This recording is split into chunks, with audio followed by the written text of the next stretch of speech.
All right, good evening, everybody, and welcome to the 12 Days of Christmas hosted by the Travel Associates Selling the Caribbean. My name is Stefan Biscette. I am coming to you live and in lovely blue from Dallas, Texas. I am a native of St. Lucia, and I have been in the travel industry for over 25 years. During all of this lockdown and quarantine time in 2020, I have something become a budding hobby chef, and I am so excited and so honored to be included in this entire venture. Today we have from the Bahamas, Chef Simeon Hall Jr., and from Dominica we have Randy Prosper. They will be preparing local cuisine dishes from their respective islands, featuring rums and ingredients which are typically used for Christmas. So this time I will pass it over to Randy, and you can give us a brief introduction. Let me say good night to everyone all over the world, especially if you are Dominican and you're logged in right now.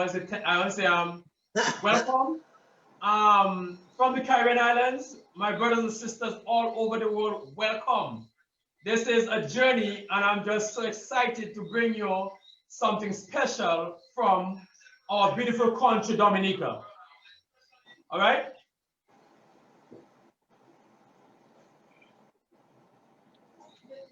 And we have Simeon from the Bahamas. Yes, 242 in the house.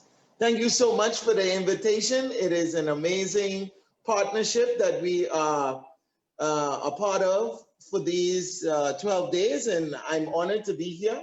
I'm coming to you live in studio from my house because we're on lockdown on the weekends. And so we're definitely going to be doing as much as we can, as best as we can right here, sharing with you our culture through our food. And I'm definitely excited to tell this story about Bahamian food culture. Awesome. And can you give us a brief rundown of what you will be preparing for us this evening?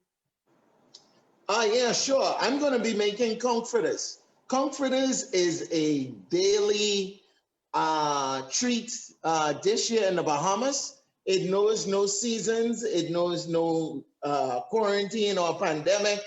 None of those things can stop conch fritters. So definitely this really speaks about Bahamian culture, and that's why I wanted to share it with everybody. It is for us, a very simple dish. I think fritters in itself is something that is experienced all over the Caribbean in one way, shape, form, or the other. But I think the way that we do it, and definitely the way that my grandmother told me how to do it, is uniquely Bahamian. Very good. Conch is such a delicacy for us in the Caribbean, and it's wonderful that we were able to share this with the rest of the world, to know, as you said, to be authentic Caribbean and to be authentically from where you're from. And we're excited that you're sharing that with us today. Awesome. Thank you so much. And Mr. Randy, what would be your dish of choice today for us? Guys, you ready for me? Yeah, go ahead. Yeah. That stick. Hello. Can you hear us, Randy? This.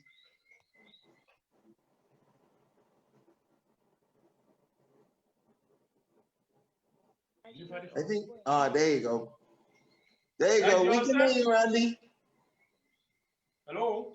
There you are. We can hear you, Randy. Oh, man, you take the phone from him.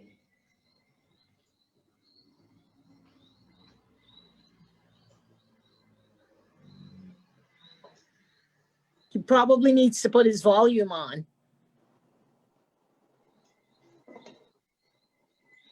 Hey, Randy, can you hear us?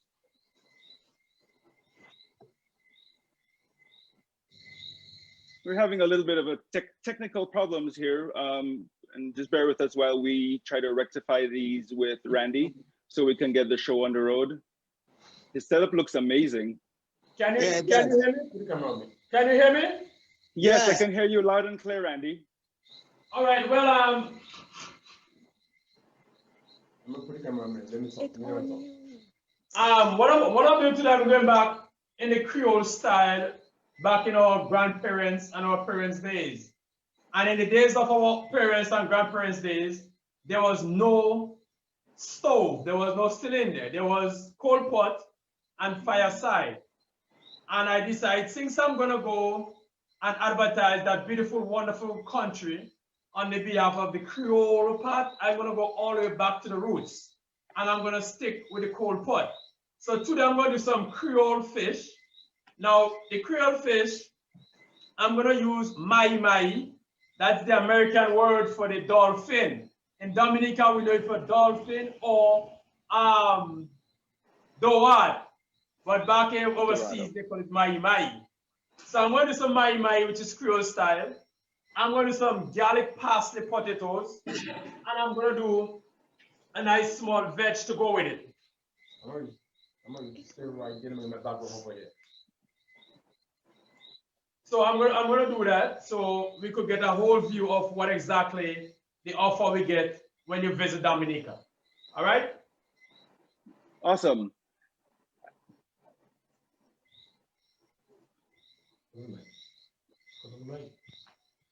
And how will you be kicking off the recipe? Well, tonight I'm gonna start with my my potatoes because the potatoes is the hardest thing to prepare. So I'm gonna put the potato on fire to cook first. And while the potato is steaming, you don't want to boil it too soft. You want to like kind of poach it. So when you mix your parsley, your garlic and stuff, it'll all crush up. So I'm gonna start with my potatoes. So I have some potatoes here. Wash. I have some potato here. So what I do potato wedges. And these are sweet potatoes from Dominica, correct? Oh, these are regular potatoes.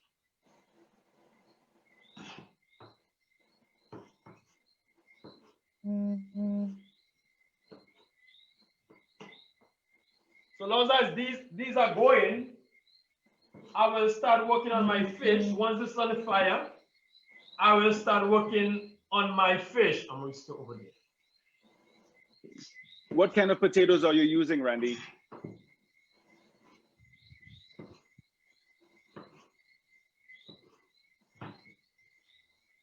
So my fire is still on the mission and lighted. As long as that light, I'll rest on the fire to cook. Once this is steam like poached, then I'll start my produce on getting my fish through the process. Okay. While you're doing that, Simeon, do you need any sort of preparation to start off with your conch fritters? Just one item that I need to do, and that's basically it, and I'm ready to rock and roll. I'm just gonna flame the dry conch, show everybody the dry conch, and that's it. Outside of that, it's the magic of television, boom, boom, boom, and I'm ready. Awesome. Good. You have a very simple dish. Randy's doing Yes, something of a little course. bit more intricate. So we Yes, have a of good cross section of Yes, of we food where complement we each other very well. amazingly. Yes. Yeah, yeah. So you could be And the I'm- appetizer and and Randy this would be is- the rest. Yeah, and then I've done. This is probably my 40th Zoom in some way, shape, or form since March, and so I've kind of understood what you need to do and what you don't want to do, and how you are at the mercy of the internet and everything else. Yes. So I try to make sure to have all of that covered. So just in case, and island internet is different from Texas internet. That is very true. That is very, very true. So we will bear with you and Randy for any kind of hiccups that we got. We'll blame it on in St. Lucia we have Flow, so we can blame it on whoever the national carrier Yeah, is. we have a subsidiary of Flow here as well. Cable Bahamas and Rev TV okay. are kind of like from the parent company is Flow, I believe. But yeah, Okay. I'm definitely knowing how I want to proceed, and then also to be honest, you know, I've learned through this process. You know, I did an event yesterday, and this gentleman just happened to be homeless. He was made homeless from Dorian. And Wow. so, you know, Dorian now is compounded by the pandemic for us here in the Bahamas. So it's not just the pandemic, but it's the aftermath of Dorian. And I'm always reminded of, you know, there's still homelessness out there. So I don't like to waste food, even when I'm doing a demo. So Right. I kind of maneuver in a way that, you know, it can be something that I can either share, freeze, give away, something like that. So, you know, I think everybody understands the environment that we're in now. And I think that speaks even to some people that travel that want to know that, you know, we're conscious. Food in the Caribbean is something that we have to be conscious about. It's imported for the most part. The farmers work very hard. So I try to make sure that I'm aware of that, even when I'm to work and at home. Well, that's very admirable of you for doing that, to keep the homeless and the less fortunate in your mind when you're cooking, because somebody will definitely benefit from it, and it'll be also a treat for them to enjoy your wonderful cuisine. Yeah, yeah, most definitely. So has Randy dropped off? Let me see what we're doing with Randy, because he was having some issues with his sound. There we go. There's a superstar. Can you hear us, Randy? Yeah, if you come on a minute, please. You gotta come on. I'm here, I'm hearing you. Randy. Awesome. So guys, I'm just killing time for my my fire to get rolling. And while that is rolling, I'll cut up my my vegetables and stuff. Get myself prepared for the fish. So what potatoes are you using, Randy? I try to use the Irish potatoes. Okay. I want to do my sweet potatoes, but the sweet potato is so touchy, you cannot really hang it how you want to. So I'm using some nice, as you come here, come on. You will see I don't cut my my potato in wedges already. And so I'm using some Irish potatoes right here. All right. And how will you be preparing the potatoes? Will they be roasted? Will they be fried, So the baked? potato will be just steamed. And then once it's steamed, I'll be adding my my garlic, my onion, and my parsley. So it's a garlic parsley potatoes. Okay. All right.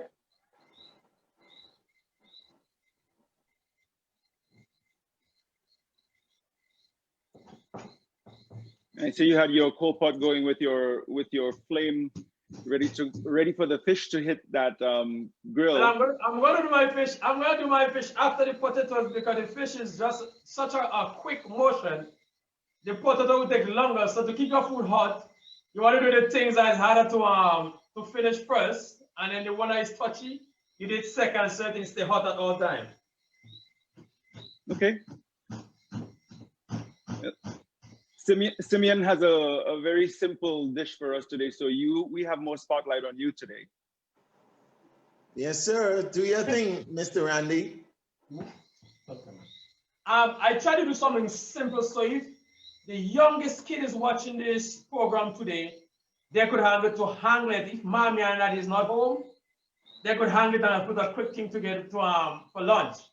So I try to do it as simple as today, so the youngest child that is watching this program could take on our part and do something out of this show. Good. It's always good to show the younger generation how to be self-sufficient and know how to cook. I want to carry on our legacy, because most time you find right now with our younger generation in every one of the Caribbean country, they will run for the KFC, the Burger King, and stuff like that. They don't take time off to create something that they learn from the mother or the father to enjoy. They like everything quick, no time for the kitchen. Great. Yeah, that will encourage them to eat healthier.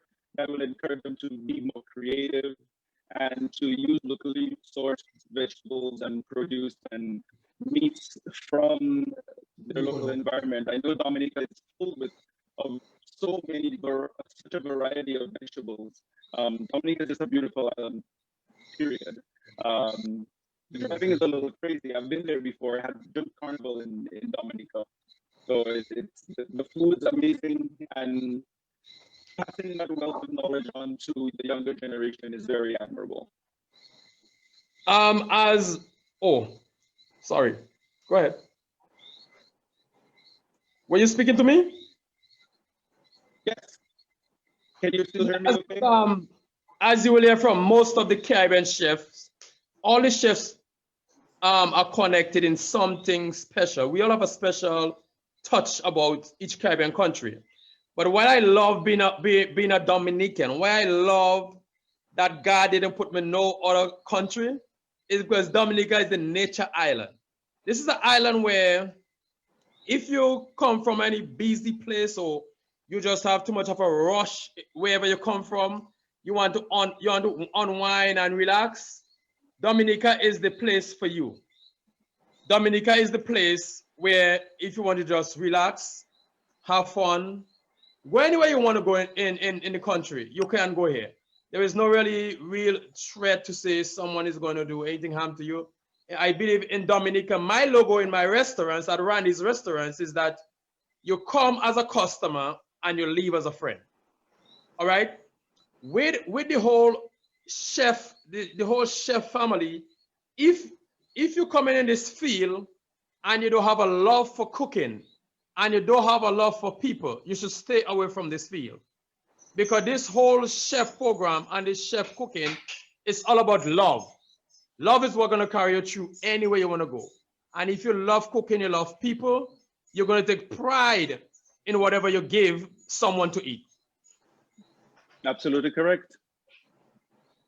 We communicate through food, and our cultures are all linked with food around the Caribbean. Although our techniques and ingredients might be completely different, but if you taste one dish in Trinidad, or you taste another dish in Nassau, or another dish in Antigua, it will not taste exactly like you remember it, but it will have a lot of similar qualities of something that you might have had.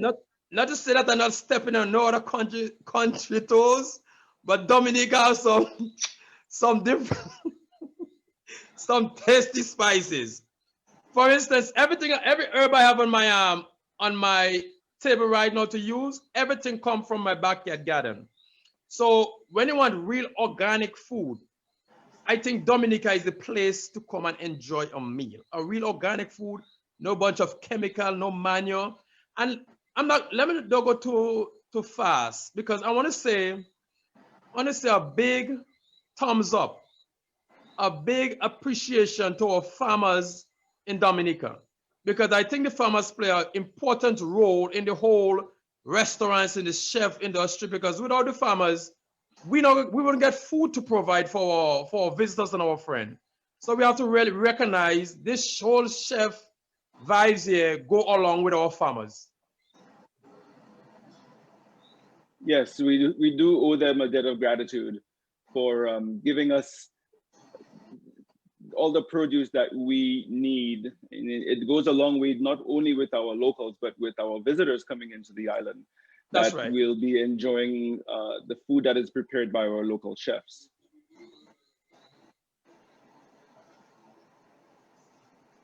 How's it going over there, Mr. Simeon? I'm enjoying Mr. Randy, big up Dominica. I share in his sentiments. That's what makes us Caribbean.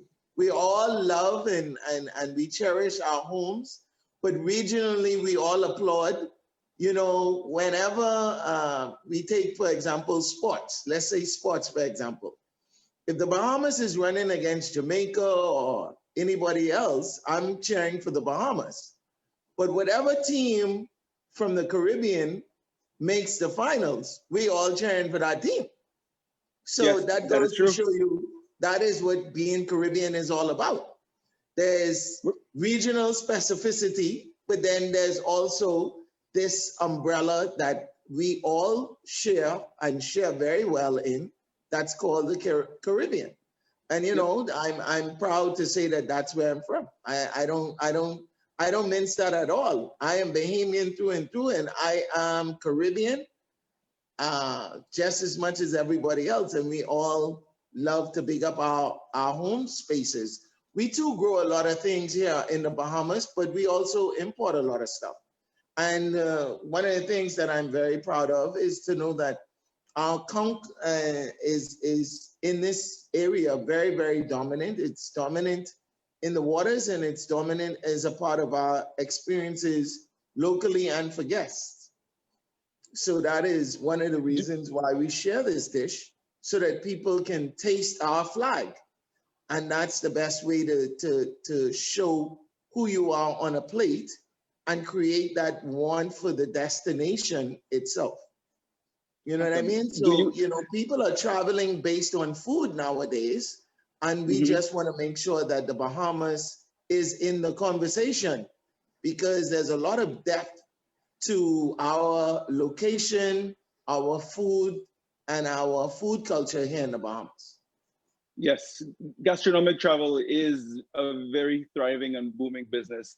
And once we do get over this pandemic and we get back to our daily routine of travel, it should be something that should be more explored by Caribbean nations, because people love to know what we like to eat. Right. Us Caribbeans we're only divided by water. That's the only thing that divides us. Our countries are separate, but we are one. And to bring more awareness of our local dishes, not anything that's from another part of the world that's being introduced into the Caribbean, but local dishes like callaloo crab is one thing that comes to my mind, which I absolutely love. And I've had it in Trinidad, and I've definitely had it in St. Lucia. And I love my home. I am my thing. He says I am 100% St. Lucian, and I am. It's great that we're putting such a highlight on our region with our food, our culture, and this is going to be such an amazing ride that we're in 8 days now on the festival, and we have a couple more days to go. And I'm very proud to be associated with this, and I again thanking the Travel Associates, Selling the Caribbean, for putting this together to unite us together by food, which whenever you put West Indians together in a room, the first thing that we start talking about is food. Everybody wants to talk about food. We get comfort from it, and of course, being able to create food with your passion and your background. I have learned now, like, cooking is so therapeutic for me. Dealing with the pandemic, living in the US, where we have our up and down with our cases, and it has helped. And you know, that lovely bottle of rum that you have over here, Simeon, too, that definitely also helps.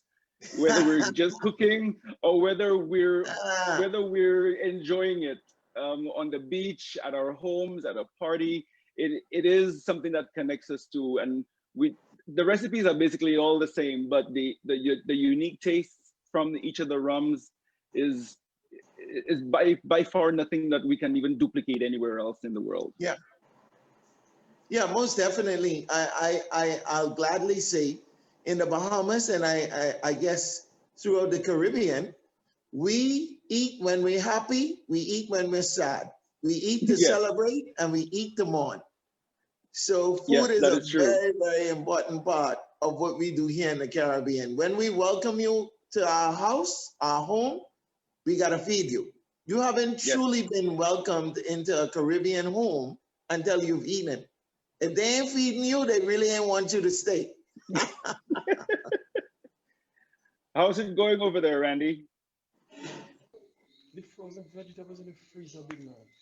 Everything is okay so far, so good. I'm here working.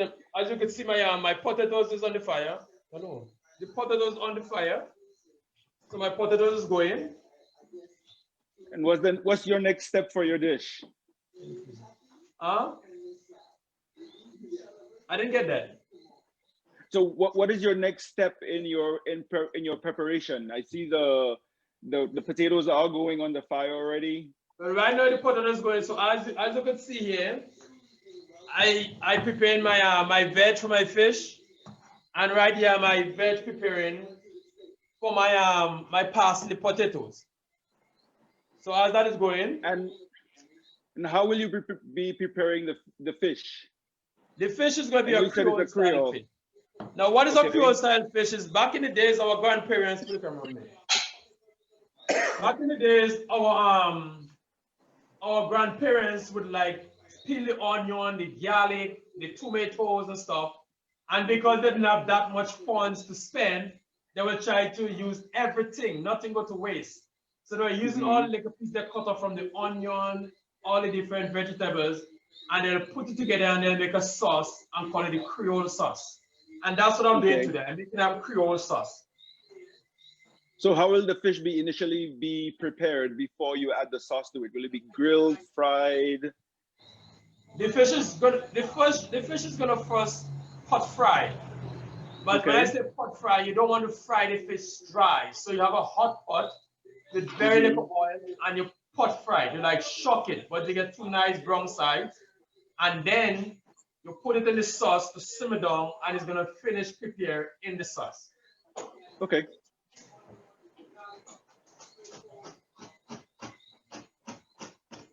And just to push in I'll be using our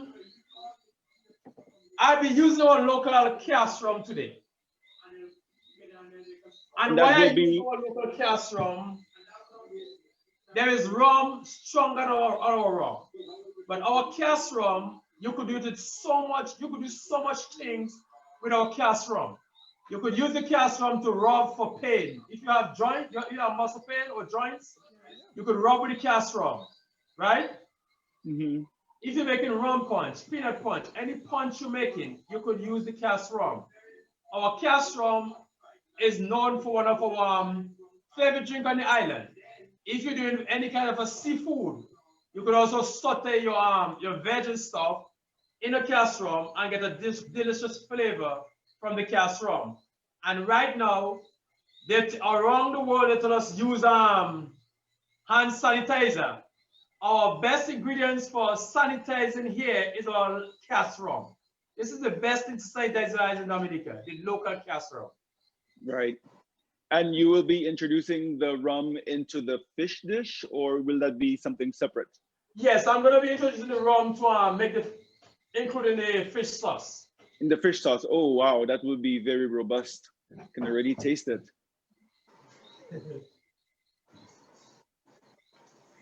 Whenever you want to jump off, Simeon, to start off with your fritters, please feel free to do that. Okay, awesome. Thank you so much. I was waiting for the green light. Yeah, I wanted to get Randy situated and going, since he has several dishes to prepare and quite a number of steps. So go ahead and jump in and yep. So we can have the Northern Caribbean represented in their culinary skills. Awesome. So right now I'm just going to put this together. This is rehydrated dry conch. So this is going to be a part of the dish. Oh, wow. I have never experienced that before. Never even heard of it before. This is very similar to dry fish, dry shrimp. It has a very robust flavor. It's full of umami, and it brings an additional layer to this dish.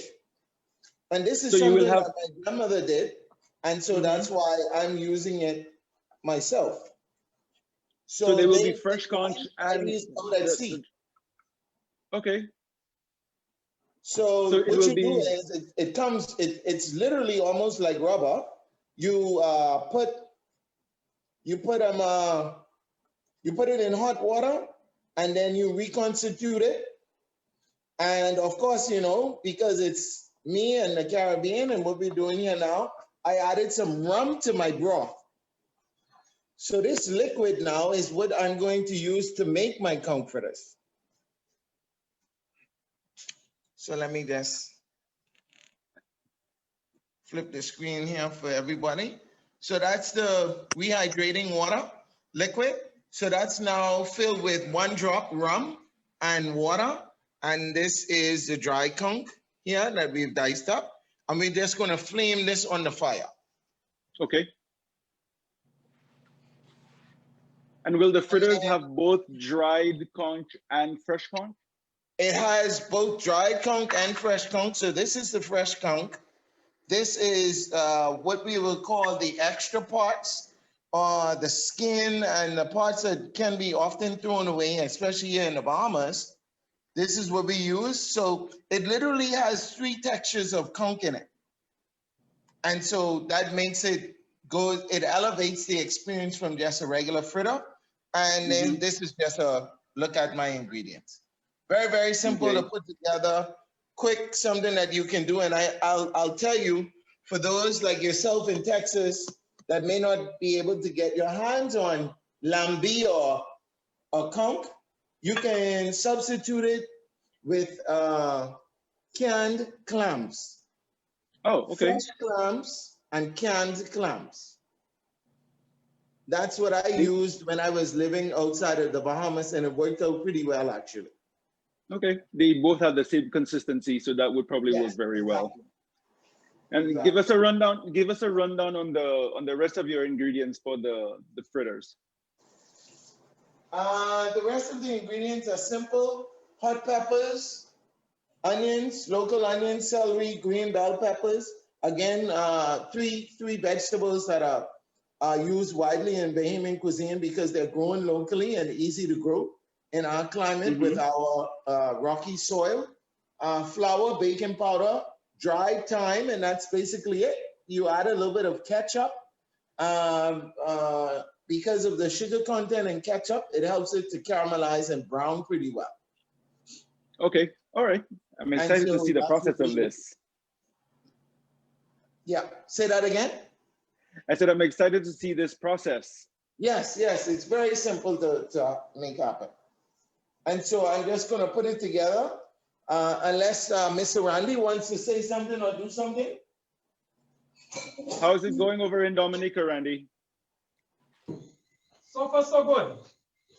Question number 1. Didn't get that. Oh my God. How would you describe the taste of conch? I would say fresh conch tastes like a cross between clams and scallop. Okay, good That's description. a good way to describe it.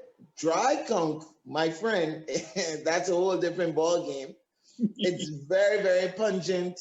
It needs to be soaked before you use it. It tastes almost like how fish sauce smells. Okay, so like any what other dried or dehydrated meat or fish, you'd have that raw smell along with the sodium that they've used.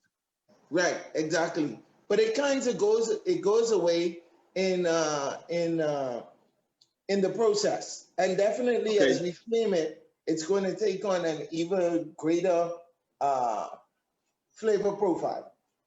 Great. So I'm going to continue as Randy is working his dish. I'll start to work mine as well. Is that okay? Okay, that's perfectly fine. Let's cut over to Randy and see where he's at with his We're just going to move over and to the stove potatoes. a little bit. Chris. We'll follow you around, Simeon. Awesome. You're welcome to follow me around.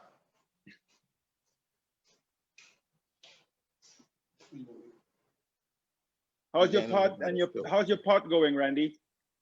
Excuse me? How are your pots going? How is your potatoes going so far? So far, we're steaming. We're looking better than we started. That's always good news. We always like when the food starts to go.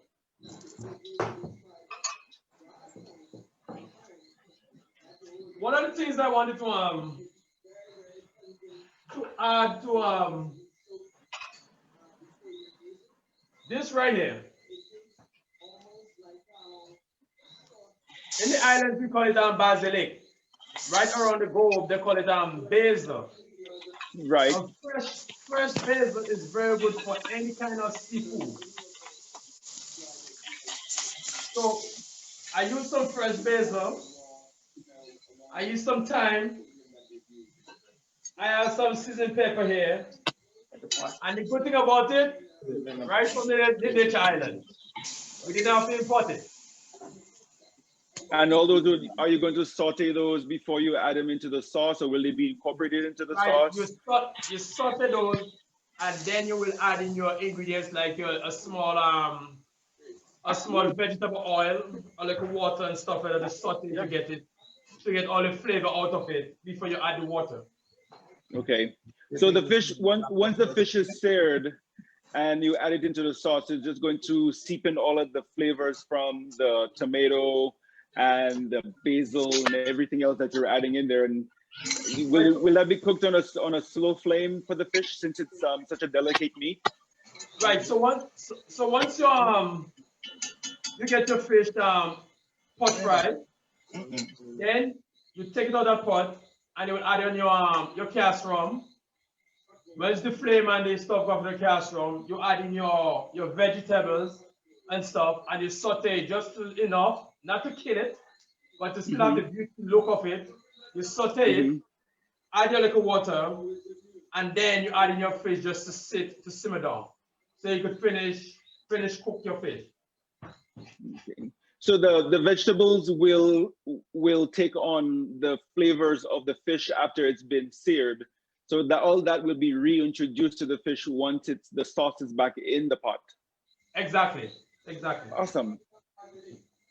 Keeping those flavors together, that'll make the fish even more tasty. Remember we are in Nature Island. We have to go with that. That's what makes us unique. That name, Nature Island. Yes. How's it going over there, Simeon? It smells amazing. I don't know if you caught the flame up, but the flame up was pretty good with the one drop. And that went pretty well. So our conch is all flame now, ready to go. And I'm going to start building my batter. Okay. And do you reduce the heat of the conch after you flamed it before you add it to the batter? No, you don't necessarily have to, because here's why. All of the other ingredients are pretty cool. And so we're going to process in a blender some of these ingredients as well. So, it's not necessary. It's not prohibited, but it's not necessary. Okay. Keeping everything to a nice, smooth consistency. Right. I'm adding my celery, onions, green bell pepper, my bird peppers, and the conch parts. The parts would normally are thrown away. I'm going to put that in a blender and pulse it so that it is evenly distributed throughout the conch fritter when you eat it. Now, some people do this and some people don't. I found that it's a good way to get the taste throughout the batter itself. Right, because you're actually infusing the batter with the vegetable seasoning and those pieces of conch. So that along with the fresh conch and the dried conch, that will, as you said, it will be 3 layers of flavor, which is making my mouth water. Exactly. And now, so we've just now added that broth to it, which is already cooled down. That has the 1-drop rum again in it, and also the liquid from the rehydrated dry conch. Okay. So again, intensifying the flavor with what it is that we're doing. So I'm just gonna go on mute for 2 seconds, because hearing a blender on Zoom isn't pretty at all. Appreciate that. No problem. And while Simeon is doing that, we can check out Randy and see where he's at with his lovely dish. I want to show you some of my audience that are sitting here with me, supporting me so far. So I'm going to turn the camera to some of my friends over here. So you could see I have a real nice support with my friends, my neighbors and stuff. Too fast. That's great that they're over there supporting you. That is Right, actually so amazing. I have a nice audience with me, family and friends around the place. Come to That sit they're back. patiently waiting for that fish to be prepared. I think I have one friend here that's waiting for the fish to finish. I'm not gonna call his name, but If I was there, I would probably be doing the same. I'd probably be right in the middle of the thickness trying to help you out, and I'm very curious as to everything culinary. the whole culinary art form is the whole chef form is more like an artwork. Yes. You build, you create, and you present. It's more like an artwork.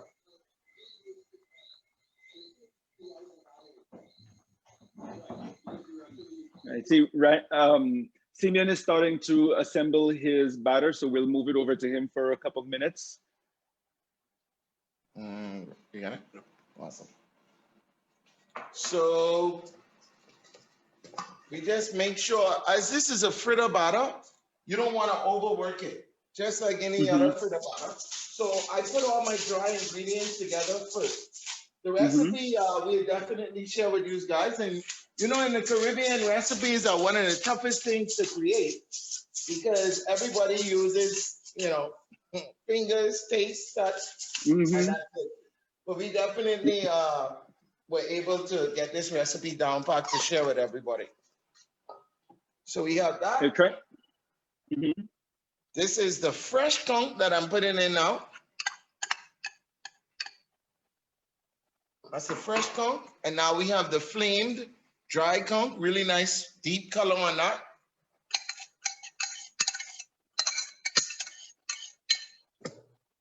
The alcohol is cooked off, but all the nuances of the rum is still on there. So we have that, and we have our baking powder now.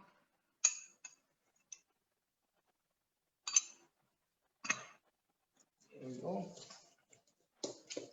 Baking powder has always been one of my enemies whenever I make any sort of fritter because they tend to explode whenever I make so much. So whenever I've made like saltfish fritters, I leave out the baking powder so they don't swell up too much and float to the top of the oil.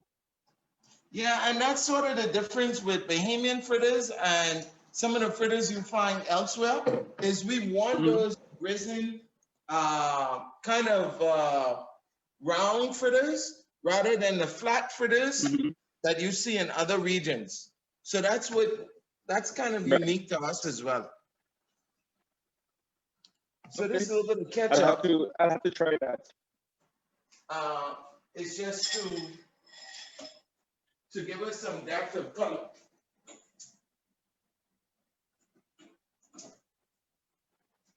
So I got my oil heating up. And again, we're going with liquid.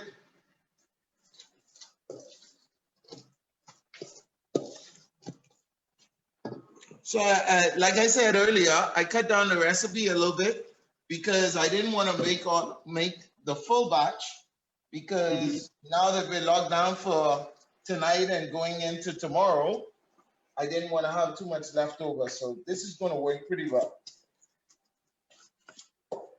Looks like it's a good consistency to fry.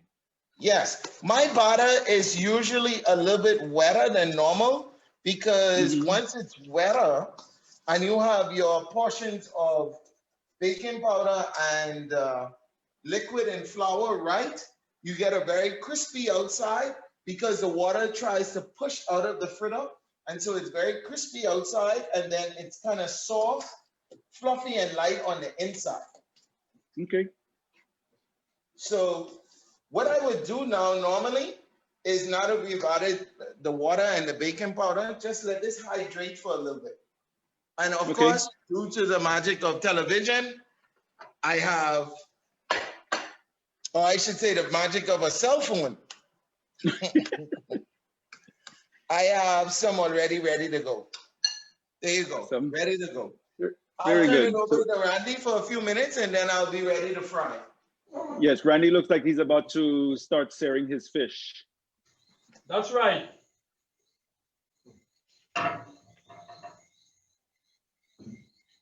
So if you notice, I get my pot real hot. I don't look to cook the fish right here. I'm just looking for a color and a flavor. Mm-hmm. I get Lock my, in some I of get my the pot real hot. juices.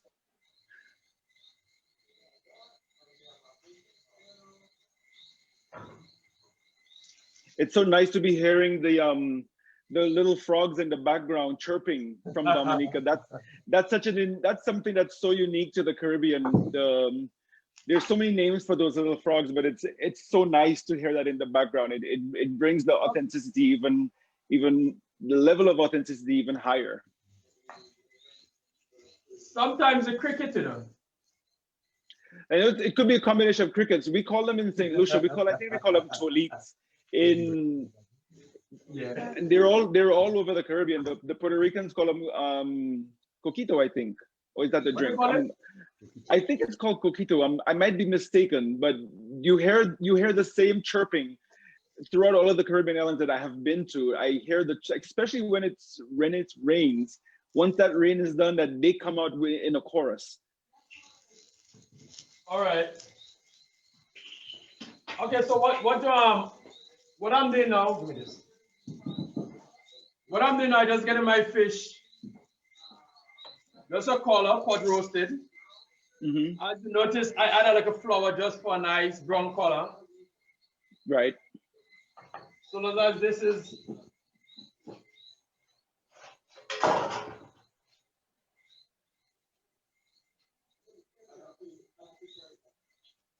Right, that's it right here. You have achieved your desired color. That's right, that's it right here. Good. Golden brown. That was very quick. That's right. The pot is very hot. You know what? I'm not cooking it right here. I'm just looking Right, for color. So my pot has to be real hot.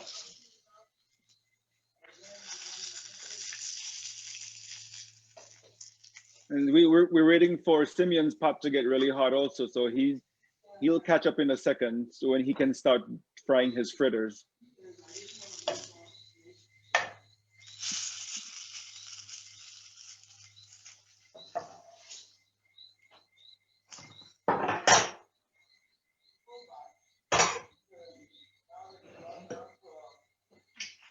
Over there.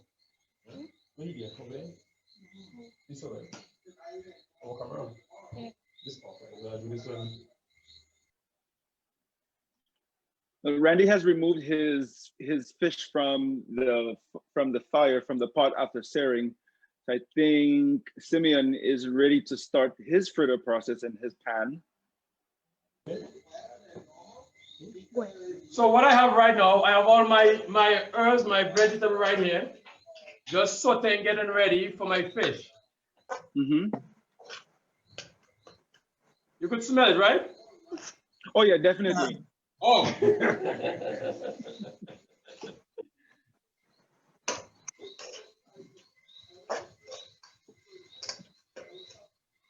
So I'm just gonna put a splash of this in my dipping sauce. Oh, so what is in the dipping sauce for the fritters? Yes, the dipping sauce for the fritters is a very quick Mary Rose, Calypso sauce, Bahamian aioli, whatever words you want to use. It's just 2 parts mayo, 1 part ketchup, 1 part mustard, and hot sauce. That's it. Hot sauce. Oh yeah, definitely. You must have the hot sauce in there. Yeah, of course. It does have some spice to it. And that's it. Very, very simple.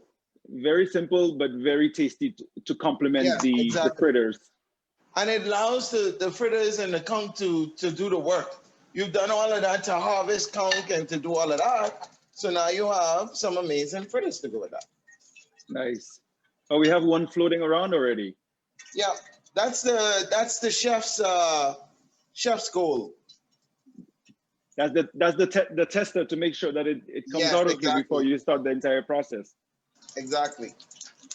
You never want to fry a batter without trying it first, because then you may have a whole set of product that isn't flavored well, seasoned well, whatever.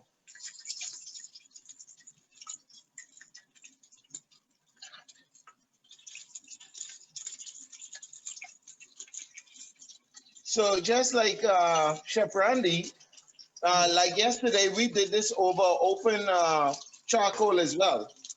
And you can see, Stefan, I've achieved round conch fritters rather than flat conch fritters. And that is better. And this in the Caribbean, in the Bahamas, is what we're going for. And you know, it allows you a different texture. It allows the inside and the outside to be totally different. When it's flatter and thinner, you know, it's more of the style of a pancake than it is of what we refer to as a fritter here. Completely agree. And we always cook it, I always cook it for sure in a cast iron skillet. This cast iron skillet is about 45 years old, and whenever I fry fritters, this is what I go to, because it holds the heat evenly. And it's probably held all of the flavors and everything that you've cooked in it over the years. 45 years of seasoning is in this pan. That sounds amazing. To cook any dish in there would probably taste amazing. Yeah.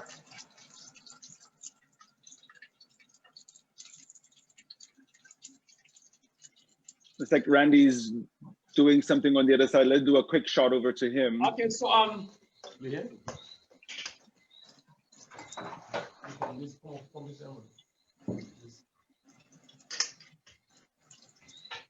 So as you can see, my fish is all set. Okay. Mm-hmm. The fish is all ready to go. So this will sit aside, and I'll take care of my my parsley potatoes. So has the fish already been drenched in the sauce? Yes, the fish is all set to go. Oh, wonderful. All right. Good job, Randy. Thank you. Thank you.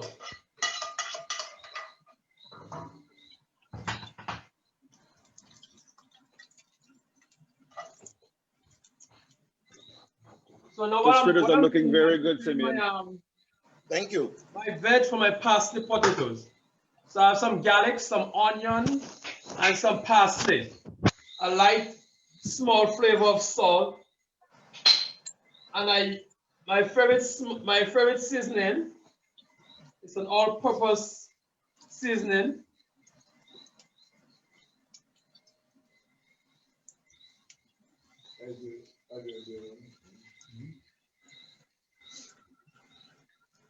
A little black pepper.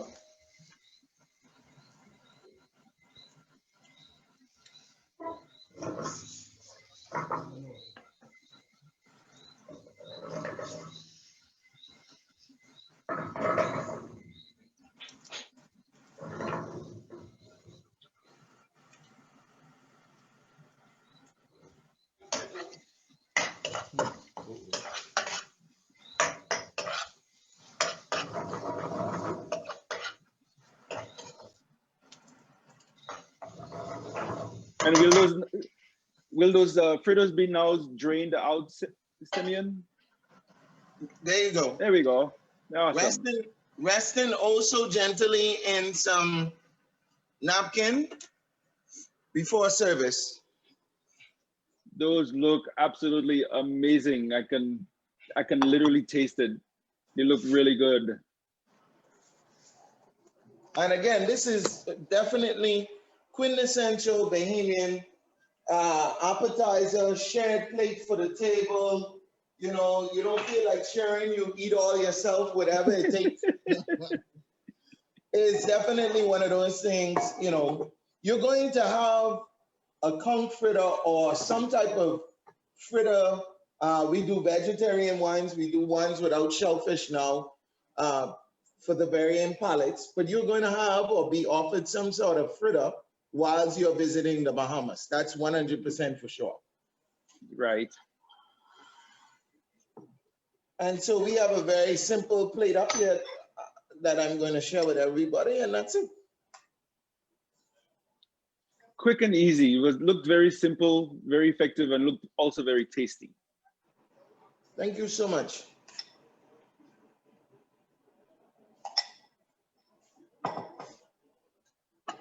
And Randy is using his skills to flip his potatoes.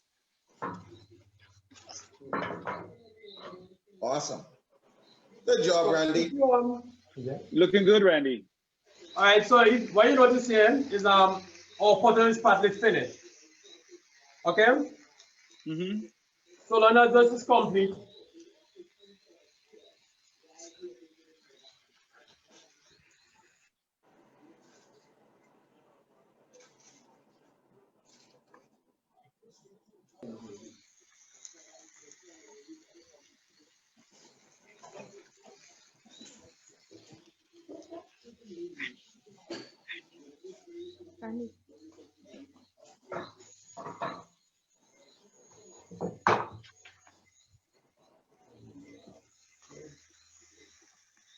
Those potatoes look very, very good. hopefully when you visit Dominica, you know exactly where to come to have a good lunch or a good dinner, right? Once I leave Menville Hall, I am heading straight to your restaurant. After my initial shock of landing with Leah, because we know how that landing at Melville Hall can be. I always said to the world, you never enjoy your vacation until you enjoy it in Dominica. No hard feelings, Caribbean. We all have the same love for our Caribbean homes. Yeah, exactly.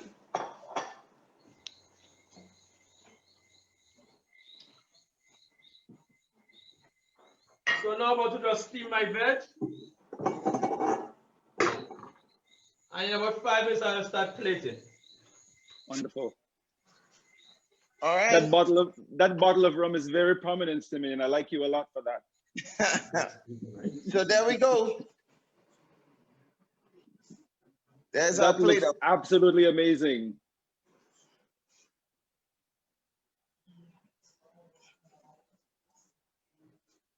That's a story. There's so much to be talked about this dish. So it's not just a dish, it's a story, it's an experience. As simple as it may be to put it together, it's very complex in what can be talked about when you're visiting from anywhere else. If you don't know conch fritters like we know conch fritters, then it's definitely a story. So there you go. I'm Nice. turning it over to Randy now.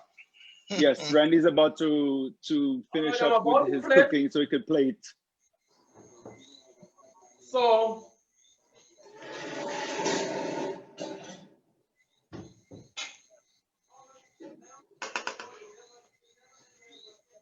Are you gonna have a taste for us, Simeon? Oh yeah, I've been eating fritters from yesterday, actually. I had conch fritters at my pop-up yesterday, and like I was saying earlier, we were doing it over coal as well. So we had it live out by a rock oven out on the beach, and we did fresh conch fritters yesterday as well. Yeah, the open fire definitely gives the food a different flavor compared to cooking it on gas or electric. Anything cooked over fire, like on a coal pot, like what Randy's doing, the flavor is unmatched to anything else. Yes, most definitely. That little nuance and subtlety of whispers of smoke, they just come across very, very gently. But you really don't realize it until you have it cooked someplace else. And there's that little certain thing missing. And a lot of time it's that same whisper of smoke. Yes. That particular flavor, it cannot be replicated through any sort of way. It has to be done either on an open fire. My grandmother, I grew up with my grandmother, and she cooked on a coal pot till the day she died. And whenever she cooked on the inside of the house, the food definitely had a different taste. It tasted amazing, but the taste was unique to the coal pot. Right. How's the plating going over there, Randy? Well, we are here. We are about just add my I'm just about to add my veg.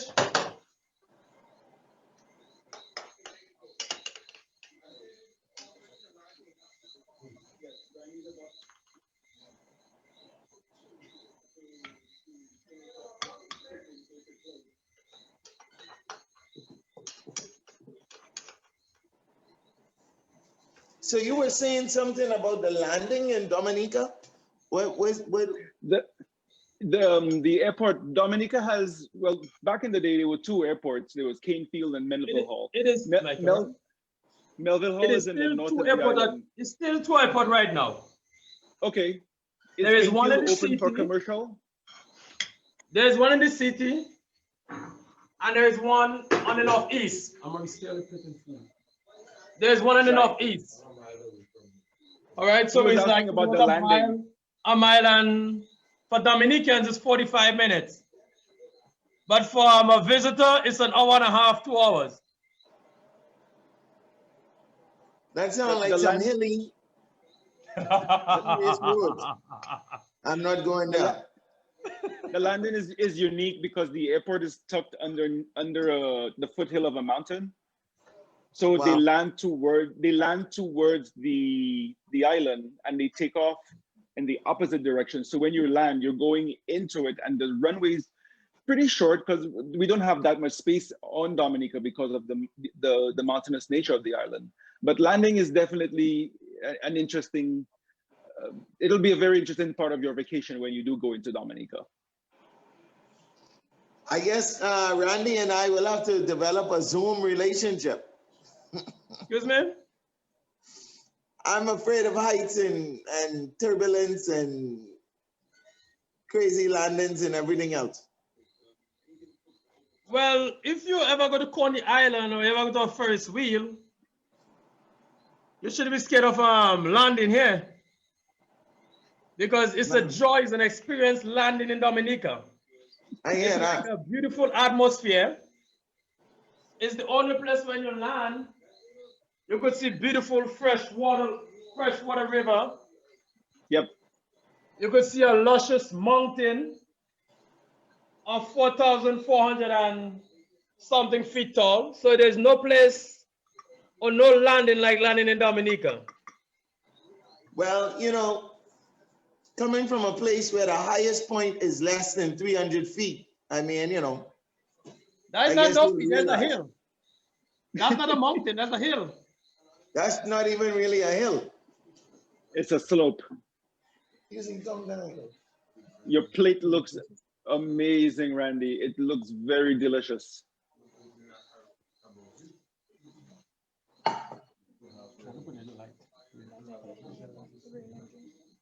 This is such a typical layout for Caribbean dishes. Everything, a little bit of everything on the plate.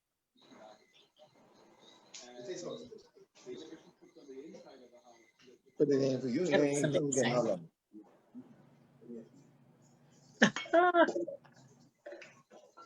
Good job, Randy.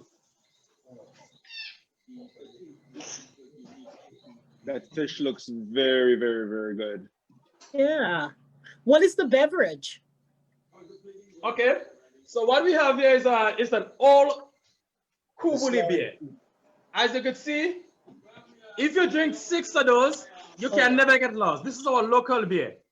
You could never get lost because right on the bottle, there's a map. You could follow your way back, right back where you come from. Oh, that's funny. You could never get lost. That's funny. All right. Well, I think after we get our after local 6 of those, you rum. probably won't even remember that there's one on there. You won't be able to And this move. is produced in Dominica? No. Exactly. I didn't get that. This is a local rum from Dominica, the cask rum. Yes, this is our local cask rum. And it is like 98 proof. Oh my God. Ooh. And the Party. good thing with our cask rum, as I said before, it is so good for many different use.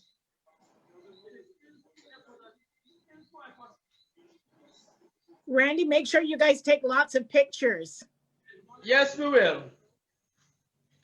So you have been very busy. Who's been busy? You've been busy, right? Are you referring to me? That's right. I see you every night.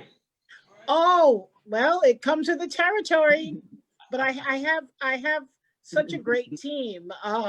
Stefan did, when you have people like Stefan who can take the wheel, you can look busy, but pass the the hard work off to people who know what they're doing. Stefan, really, you did an excellent job. Randy, you did a fantastic job. Simeon, I mean, you made Conch look like you unpacked Easy. the myth behind Conch. I mean, most people, when you think of a conch, you think of the conch shell. And that looks so complicated. Some people can't even think beyond how do you eat something that comes from this big shell. So you really did an amazing job unpacking the myth behind it. Randy, tell us about that beer. The beer that you had. What was the name of the beer? It is called a Kubuli beer. Oh my, is it exported? Actually, it's the Dominican beer. Okay. And long time ago, it was made here. There was a river just for that beer only. The river was used to take water for that beer only, nothing else. Mm-hmm. All right, and then I think after the hurricane, after Hurricane Erika, it destroyed the whole atmosphere, the whole island. That the company had to move, and then they are still doing it with our same logo, which is our beer, and we did our set, and it's brought back to the island. So that's our #1 beer of choice in Dominica. Mm-hmm. So when you visit, you don't ask for no other beer but a Kubuli beer. Yeah, it's been a couple of years, but I, like Stefan, I remember I used to work for Liat years ago, so I remember the Melville Hall and the Canefield experience. Mm-hmm. Oh my goodness. Those Stefan, the joke you were talking about Melville Hall, but for Canefield, the story was that the pilots used to mark, you know how they set up for landing and all the markers and stuff. Mm-hmm. It was somebody's red roof. One of the markers was somebody's red roof. So if that person, I believe you. If that person ever repainted their roof, Liat would be in trouble. No, Liat has never crashed in Dominica. Well, because Liat know the routes. Oh, they do. The corners around the mountain. Yep, those pilots are amazing. Those pilots are amazing. Mm-hmm. So listen, you guys did an amazing job. Chefs, give us your social media handles so that people can find you. Chef Simeon, I know you're all over, but tell us how we can find you. SimeonHallJr.com. My social media connections are on my website. And then also Instagram is Simeon Hall Jr. as well. And so Instagram is amazing. Simeon Hall Jr., you'll find me for sure. And Simeon, I see that 2 other chefs are sailing to the Bahamas. The minute I saw it, I said, what is Simeon cooking up? Tell us about that. Doing what? I see that there's a cruise. Chef, I saw it on social media with Chef Irie and Chef Stefan, and the ship is going to the Bahamas. So I said they could only be going to meet up with Chef Simeon in the Bahamas. What are they cooking up? That's something that they've done, and Chef Irie and Stefan are amazing colleagues. They do very, very well. Trust me, if they're going to touch down in the Bahamas, there's definitely going to be a link up for that. They got to come off the boat at some point, and we'll definitely get together. No, when I saw it, I said, I bet you Chef Simeon is behind this. No, that's Irie and Stefan. I'm just a friend that's waiting for them to come. Whenever they come, they have a home here with me in the Bahamas. That's going to be amazing. That's going to be amazing. Yep, I love to see. As we say all the time, at the core of all of this is promotions. First of all, promoting the Caribbean, a region that we all love. But ultimately, the reason we do this, we want to see our chefs get the support they deserve. It's been a tough time for all of us. And, sometimes we forget about the chefs. And I've said it 100 times, if you're a Caribbean chef, I don't care where you're located. You are a culinary ambassador because your story, your food has a story behind it. And you have to continuously tell that story to your patrons. So regardless whether you're in the islands, in the diaspora, wherever you are a culinary ambassador. Chef Randy, tell us where we can find you on social media. We want to send you some business when our guests come to Dominica. I'm easy to find because I'm located in the only nature island in the whole Caribbean, the untouched island. Well, listen, when people get on, they want to be able to find you.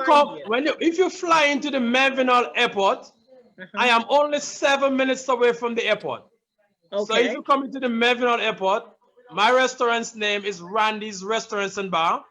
Actually, this was my dream. I've been in the whole restaurants industry for the past 32 years. Oh wow. For 12 years now, I own my own restaurants. I have traveled and shared my experience partly to a lot of Caribbean countries. I trained a staff in St. Lucia for 6 months in Gozile. I manage a restaurant in Totola for a year and 3 months. I live in the States for 9 years. Oh wow. I had a special job I don't want to tell you. Suspicious activity, moving right along. Well, I was a male exotic dancer.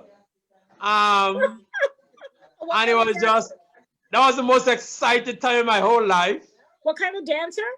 I was a male exotic dancer. I was dancing for money. Right. Okay. Okay. Let's keep it moving. Let's keep it moving.